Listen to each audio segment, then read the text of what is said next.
तर दुसऱ्या आठवड्यात आपले स्वागत आहे। हे मागील आठवड्यातील हे सर्वात पहिले मॉड्यूल आहे। आम्ही मानक ऑसिलेटरकडे पाहत होतो जे कदाचित सर्व फिजिक्स सर्वात महत्त्वाचे आणि सोप्या मॉडेलपैकी एक आहे। तर या आठवड्यात आम्ही डॅम्प्ड ऑसिलेटर पाहण्यासाठी वेळ देणार आहोत। म्हणून आम्ही मागील आठवड्यात आम्ही भेटलो असलेले मानक ऑसिलेटर आपण लक्षात ठेवले पाहिजे। सिस्टमची एकूण ऊर्जा स्थिर होती, परंतु जेव्हा आपण वास्तविक ऑसिलेटर पाहता, आता आपण उदाहरणार्थ बागेत जाऊ शकता आणि स्विंगला दोलन देऊ आणि काही वेळानंतर ते थांबते, किंवा जर आपल्याकडे ब्लॉक आणि स्प्रिंग असेल तर फक्त ब्लॉकला ढकला आणि ते अकोश करणे सुरू करेल, परंतु काही वेळाने तो थांबला तर हे सर्व आहे कारण आपण यास सतत ऊर्जा देत नाही। आपण देत असलेली प्रारंभिक ऊर्जा मुळात काही घर्षणात्मक शक्ती विरुद्ध काम म्हणून नष्ट होते। यापैकी बऱ्याच प्रकरणांमध्ये रेजिस्टन्स हवामधून येतो, सभोवतालच्या शरीराच्या सभोवताल जे ऑसिलेट करते। म्हणून आम्हाला त्या वास्तववादी प्रभावांमध्ये भर घालण्याची आणि ऑसिलेटरमध्ये काय बदल झाले ते पाहण्याची आवश्यकता आहे। उदाहरणार्थ, आपण ज्या गोष्टी विचारात घेऊ शकतो त्यापैकी एक म्हणजे पुढील गोष्टी म्हणजे येथे डाव्या बाजूला मानक ऑसिलेटर स्प्रिंग सह एक ब्लॉक, परंतु राईट हँड साइडला आहे समान ऑसिलेटर, परंतु काही द्रव मध्ये टाका, कदाचित पुरेसे व्हिस्कोसिटी। आता जर मी दुसरा ऑसिलेटर काम करायचा म्हटलं तर त्याला ब्लॉक च्या सभोवतालच्या रेणूंपासून घर्षण मोठ्या प्रमाणात सामोरे जावे लागेल आणि तोपर्यंत येईल जे या राईट हँड साइडला असलेल्या ऑसिलेटरपेक्षा वेगवान असेल। तर आम्ही आमच्या गणिताच्या समीकरणांमध्ये याचे परिणाम पाहू जे आम्ही पूर्वी ऑसिलेटर आता साठी लिहितो। आम्हाला आमच्या गणितीय समीकरणांमध्ये आणखी काही साधने जोडण्याची आवश्यकता आहे। अधिक अचूक निराकरण तर आपण मानक हार्मोनिक ऑसिलेटरसाठी खाली लिहिलेले मानक इक्वेशनकडे परत जाऊ। D square X by D T square plus omega square X बरोबर 0 असे होते। पुन्हा स्वतःला आठवण करून देण्यासाठी हे मूलभूत फिजिक्समधून येते जे विस्थापन च्या प्रमाणात आहे, रिस्टोरिंग करते। आणि आपण हे देखील पाहिले की या साठी आपण उपाय लिहू शकता ए साइन ओमेगा टी प्लस एक फेज फॅक्टर आहे फाय। आता मला या टप्प्यातून मुक्त करू द्या, फाय 0 आहे असे म्हणूया आणि आता माझा उपाय फक्त एक साइन ओमेगा टी। आता हा फेज फॅक्टर थोड्या वेगळ्या प्रकारे पुन्हा लिहू द्या, मी हे पुन्हा अशा प्रकारे लिहू शकतो। म्हणून मी हे एक्सपोनेन्शियल कार्यांच्या बाबतीत लिहिले आहे E power i omega T, परंतु लक्षात घ्या की महत्त्वपूर्ण आय म्हणून मी जे काही वापरले आहे ते खरे आहे की सामान्य मध्ये साइन थीटासारखे फंक्शन कार्य या सारख्या कार्यामध्ये व्यक्त केले जाऊ शकते। जर आपण याच्या पद्धतीशी परिचित नसल्यास साइन आणि कोसाइन फंक्शन पुन्हा लिहिण्यासाठी मी आपल्याला उद्युक्त करतो आणि आपल्याला परत जाऊन साइन कसे लिहायचे ते कोसाइन फंक्शन आणि कोटेशन फंक्शन्स ई पॉवरच्या दृष्टीने सर्व ट्रिग्नॉमेट्रिक फंक्शन मिळवा ई पॉवर आय थीटा आणि E power minus I theta. आता आमच्या मुख्य कथेकडे परत येत आहे। जर साइन ओमेगा टी हा गतीच्या इक्वेशनचा योग्य तोडगा असेल तर मग मी जे काही केले ते सर्व मी पुन्हा लिहिले आहे साय ओमेगा टी वेगळ्या फंक्शनचा वापर करून, म्हणजे याचा अर्थ असा की यापैकी प्रत्येक फंक्शन माझ्या डिफरन्शियल इक्वेशनचा एक उपाय देखील असायला हवा। खरं तर हे खरे आहे की केवळ साइन ओमेगा टी ए उपाय नव्हे तर तत्वतः मी असू शकतो मी टी चा एक्स म्हणून a e power i omega t म्हणून घेतले असते असे म्हणणे योग्य आहे। आणि मला माहित आहे की माझे इक्वेशन सेकंड ऑर्डर सामान्य विभेदक समीकरण आहे। आम्ही खरं तर पहिल्या मॉड्यूलमध्ये दोन संभाव्य उपाय डिफरन्शियल इक्वेशन असले पाहिजेत यावर चर्चा केली, तर दुसरा संभाव्य उपाय उपाय म्हणजे e power minus I omega T असू शकतो, तर मी e power I omega T plus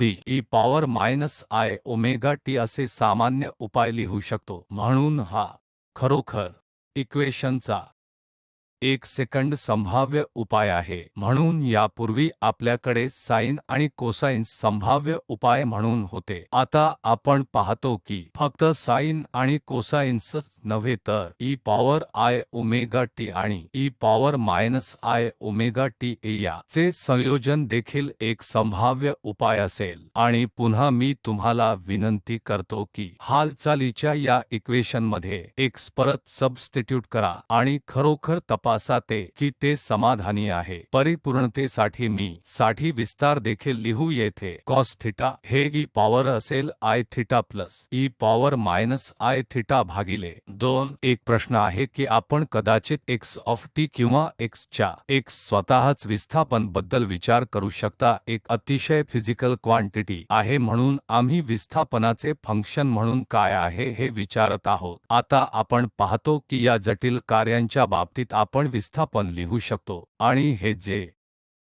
वजा 1 चे स्क्वेअर रूट आहे हे फंक्शन एक जटिल बनवते. तर आता प्रश्न असा असेल की माझे विस्थापन वास्तविक फिजिकल क्वांटिटी असेल तर त्यास लांबीचे परिमाण आहे ते काही जटिल फंक्शन च्या समान कसे असू शकते. तर स्पष्टपणे उत्तर असे आहे की तुम्ही e power I omega T किंवा e पॉवर वजा I ओमेगा टी संभाव्य उपाय वापरू शकता. परंतु जेव्हा आपण शेवटी सुरुवातीच्या परिस्थिती ठेवू इच्छिता आणि काही वास्तववादी ऑसिलेटरशी जुळवू इच्छिता, हे नेहमीच लक्षात येईल की अशा जोडीमध्ये येते आणि अशा प्रकारे रद्द होईल की अंतिम विस्थापने वेव्ह एक्सलरेशन्स आपल्याला मिळणार आहेत. नेहमीच असतील वास्तविक संख्या या जटिल सोल्यूशन बद्दल आपण प्रयत्न करू आणि समजून घेऊया. मी जे केले ते असे होते की स्थिती कदाचित x ऑफ t विस्थापन हे e power I omega T असे लिहिले जाऊ शकते. म्हणून मी म्हटल्याप्रमाणे हा एक संभाव्य उपाय आहे जो आपण हे सत्यापित करू शकता की हे खरोखर समाधान आहे. आम्ही आमच्या ऑसिलेटरच्या दृष्टिकोनातून कसे समजू तर ते करण्याचा मार्ग म्हणजे ते मध्ये पाहणे कॉम्प्लेक्स प्लेन स्वतःच. तर असे काहीतरी जसे की ही एक जटिल संख्या आहे तर मी हे e power I omega T ला कॉम्प्लेक्स संख्या व्यक्त करण्याचा आणखी एक मार्ग विभक्त करू असे म्हणायचे आहे की त्याचा एक वास्तविक भाग आहे आणि एक काल्पनिक भाग u प्लस I v. आणि आपल्या पूर्वीच्या अभ्यासातून जटिल विश्लेषणावर आपण आधीच पाहिले असेल की एक स्क्वेअर हा आहे u square plus v square आणि ओमेगा टी चे टॅन हे v बाय u बरोबर आहे. हे सर्व अर्गड प्लेनमध्ये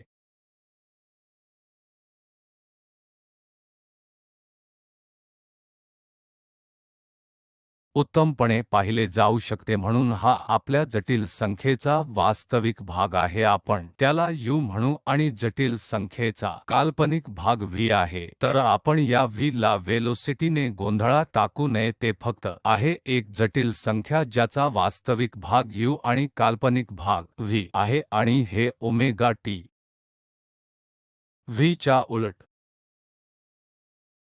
टॅन इन्व्हर्स म्हणून लिहिले जाऊ शकते. आता मी चित्रित करू शकतो हा e power I omega t म्हणून एक कॉम्प्लेक्स क्रमांक u प्लस I v. हा कदाचित पॉइंट a दर्शवितो या अर्गंद प्लेनमध्ये.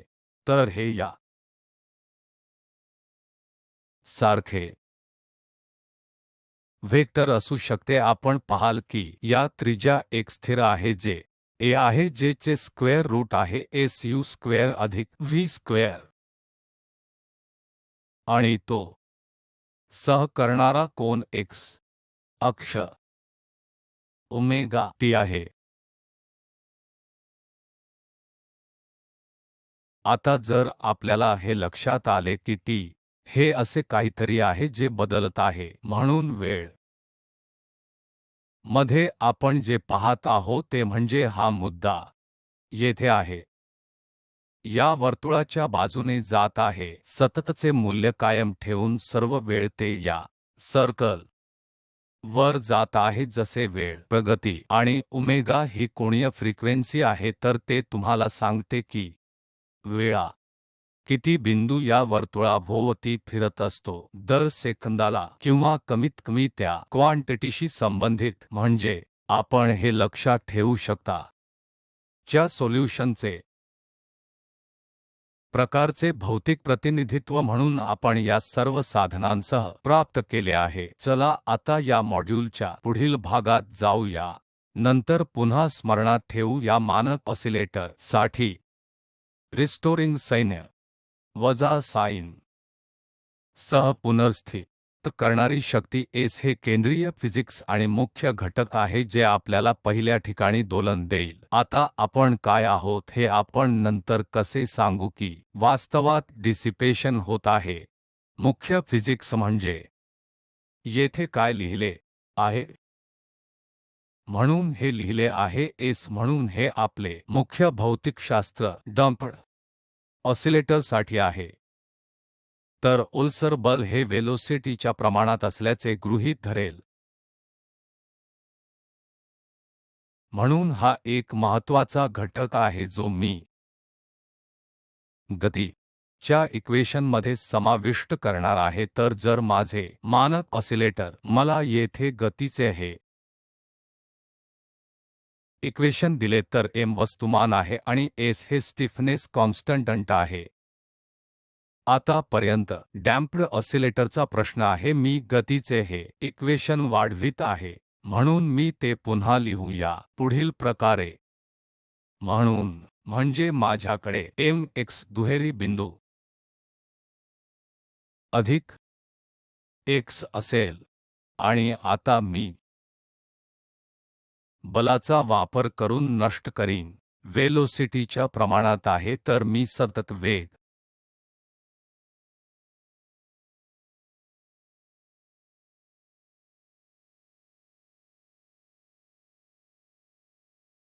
चा परिचय करून देईन म्हणून मी हे स्थिर गॅमा आणले आहे जे डिसिपेशन गुणांक कोएफिशियंट असतील.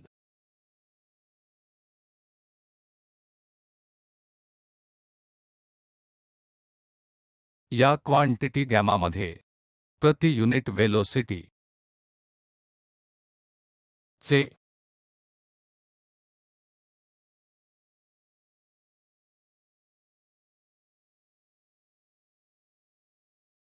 परिमाण असतील. तर आता ही आमची अतिरिक्त संज्ञा आहे जी सिस्टम मध्ये डिसिपेशन करण्यासाठी खाती आहेत आणि ही एक मूळ रिस्टोरिंग बल होती जी आमच्याकडे अद्याप ऑसिलेटरी गतीसाठी आवश्यक आहे. तर आपण पाहू शकता की इक्वेशन किती छान बसते आणि आपण विविध घटक ला वेगळे करू शकतो. आता माझ्याकडे डम्प्ड ऑसिलेटर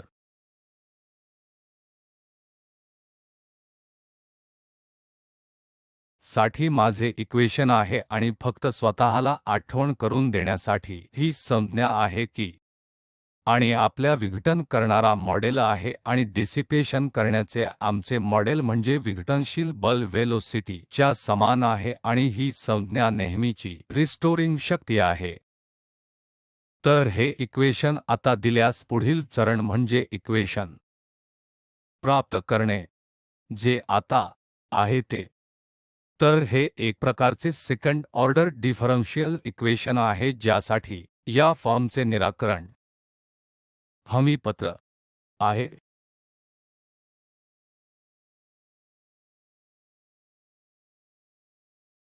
तर मी ई पॉवर अल्फामध्ये कॅपिटल ए असल्याचे गृहीत धरत आहे टी जिथे माझा वेळ आहे आणि हा माझा अनंत आहे किंवा चा अंदाज केलेला उपाय आहे एस, कारण विस्थापन आम्ही प्रथम आठवड्यात प्रथम श्रेणीत प्रथम केलेल्या पहिल्या मॉड्यूलमध्ये केले होते. आम्ही वेळ चे फंक्शन म्हणून विस्थापनाचे निराकरण करणार आहोत. म्हणून पुन्हा एकदा मला स्थिती स्पष्टपणे देऊते, जर माझ्याकडे भिन्न समीकरणे असतील तर येथे लिहिलेल्या टाईपचे, तर हे भिन्न इक्वेशन्सचा एक वर्ग आहे जेथे गुणांक आहेत या एम, गॅमा आणि एक्स यासारख्या परिमाणांचा अर्थ सत हे स्थिर असतात, ते स्वतःच x वर अवलंबून नाहीत. तर आपल्याकडे भिन्न इक्वेशन्सचा एक वर्ग असल्यास जेथे गुणांक स्थिर असतात, अशा परिस्थितीत आपण या टाईपच्या पोस्ट्युलेटर सोल्यूशन नेहमीच मिळवू शकता. आता जर आपण डाव्या बाजूला उपाय पाहिले तर माझ्याकडे x आहे जे विस्थापन आहे, त्याचे परिमाण लांबी आणि आहे एक्सपोनेन्शियलच्या वरती अल्फा बसले आहे. तर आम्हाला हवे असल्याने ही क्वांटिटी डायमेन्शनलेस आहे. याचा अर्थ असा होतो की अल्फा चे परिमाण आहे वेळ, तर ते रद्द होईल जे येथे वेळचे परिमाण आहे आणि अर्थातच एला लांबीचे परिमाण असले पाहिजे. तर या परिस्थितीत उपाय सुसंगत आहे. आपण येथे दोन स्थिरांक सादर केले आहेत. जर आपण आणि अल्फा पाहिले आणि मला त्यापैकी आणि मला हे करण्याचा मार्ग निश्चित करणे आवश्यक आहे एस, आणि असे करण्याचा मार्ग म्हणजे फक्त मध्येच प्लग इन करावे, म्हणजे माझ्या सूत्राचे इक्वेशन आणि अल्फाचे मूल्य शोधण्यासाठी. तर आपण जे आता करणार आहोत ते म्हणजे आणि टी चा x हा e पॉवर अल्फा आहे आणि मला dt ने dx ची आवश्यकता आहे. आणि आतापासून मी खालील लहान फॉर्म वापरणार आहे. तर मी dt स्क्वेअर ने d स्क्वेअर x दर्शविण्यासाठी x दुहेरी बिंदू वापरणार आहे आणि मी xs वर x बिंदू वापरणार आहे dt ने. ते आपण लक्षात ठेवू शकता. तर या संकेतांकासह t चा x बिंदू जो dx by dt a alpha into e power alpha t आणि x double dot of t चे a alpha square e power alpha T. आता मला या सर्व सबस्टिट्यूटची जागा माझ्या मोशनच्या इक्वेशन्समध्ये बदलण्याची आवश्यकता आहे. म्हणून जर मी असे केले तर मला पुढील m a alpha square e power alpha T मिळेल. म्हणून मी पहिल्या टर्म अधिक गॅमा a अल्फा मध्ये काळजी घेतली आहे e पॉवर अल्फा टी अधिक स्टिफनेस कॉन्स्टंट एस ए मध्ये e पॉवर अल्फा टी 0 इतकीच आहे. तर आता मी हे equation e power alpha T गुणाकार m a अल्फा स्क्वेअर अधिक गॅमा a अल्फा अधिक एस इनटू a हे 0 इतके पुन्हा लिहू शकतो.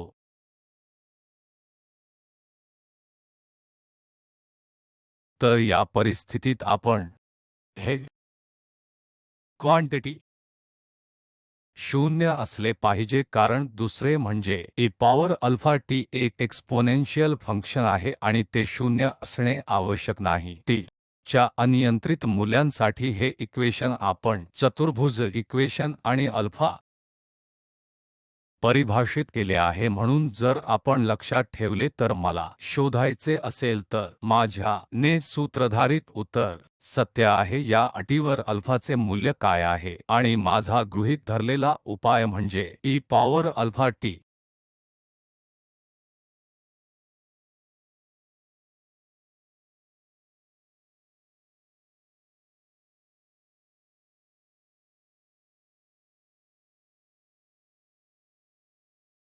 हे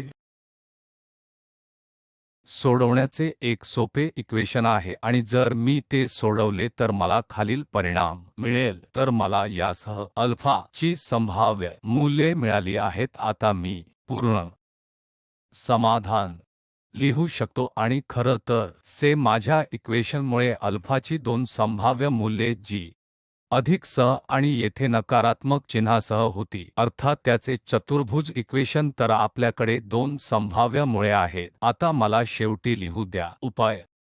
जर आपल्याला लक्षात असेल की आपला मूळ उपाय e पॉवर अल्फा टी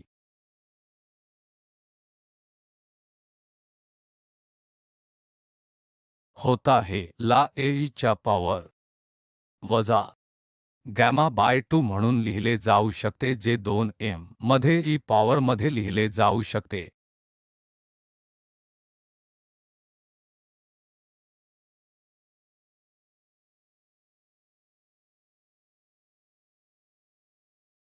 जेव्हा मी पॉझिटिव्ह चिन्ह वापरतो तेव्हा माझ्याकडे एक संभाव्य उपाय असतो आणि जेव्हा मी नकारात्मक चिन्ह वापरतो मी तत्वतः दुसरे उपाय असू शकतो, जे 2m पर्यंत e पॉवर वजा गॅमा आहे. क्षमस्व. येथे मध्ये power minus square root gamma square by 4m square minus s by m पर्यंत.